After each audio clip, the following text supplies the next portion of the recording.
Merci beaucoup Papa Roger pour na kopesa ngai lisusu maloba. Ba peuple congolais kaka ndenge tozali koyebisa bino. Bomoni bato mosusu ndenge kaka tolobi ete. Bato mosusu na mokili oyo on dirait baloka bango. Parce que na makambo Jean-Pierre Mbemba azwi na oyo ndenge ba situation euti koleka.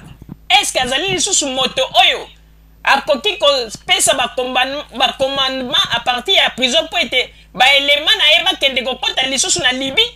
Intervention nini oyo ye akokende kosala na Libye? Bomoni bino bozali koganga ya bolingi démocratie mais ba peuple libyen bazali ko réclamer démocratie non na kati ya Libye. Mais pona nini sikoyo ye Jean-Pierre Mbemba botindi ba soldat kuna po ete bakende ko servir Kadhafi? Bomoni ndenge ba soldat na bazali ko tirer ba peuple à bout portant. Wala nde bokoloba na biso ete bino nde bozala na démocratie, bino nde bolingi démocratie. Bomoni boza koluka kaka esika oyo makila ezali kosopana po ete bo participaka. Bosimbaka makila ya bato na maboko.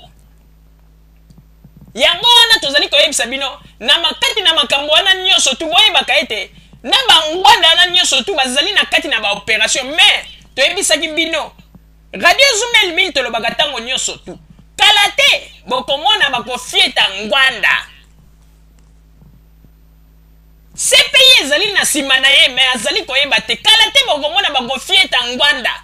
Oyo tango bino bozali koganga papa ngwanda bosala kaka makelele mokolo bakofieta ye.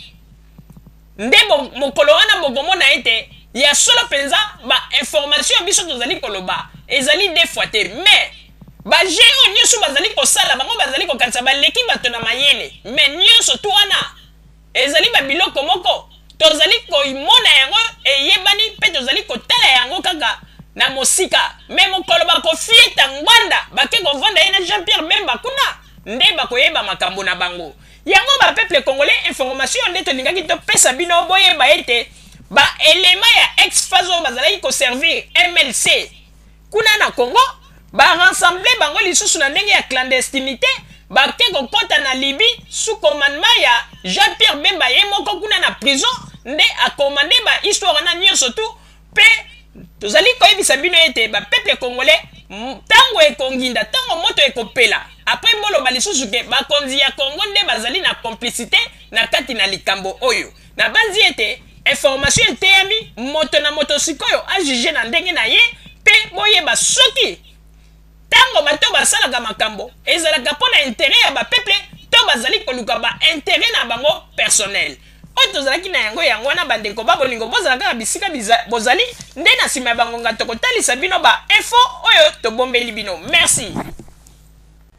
Bandeko babolingo na bandi duit kolanda émission na biso oyo tosileki kolekisa yango po ete boyeba basango nini oyo bino bokodekozela na bandi ete moto na moto asili kotire leson na ye na oyo esili kolobama na esika oyo yango ete tosengi na bino ete boboto ezala na bino na bafamille esika bozwani na bandi ete mbala ya nsima biso boto Zumel Mil tokozanga te mpona kopesa bino lisusu basango oyo esengeli mpona bino tosiki wana mpona lelo. Merci mingi.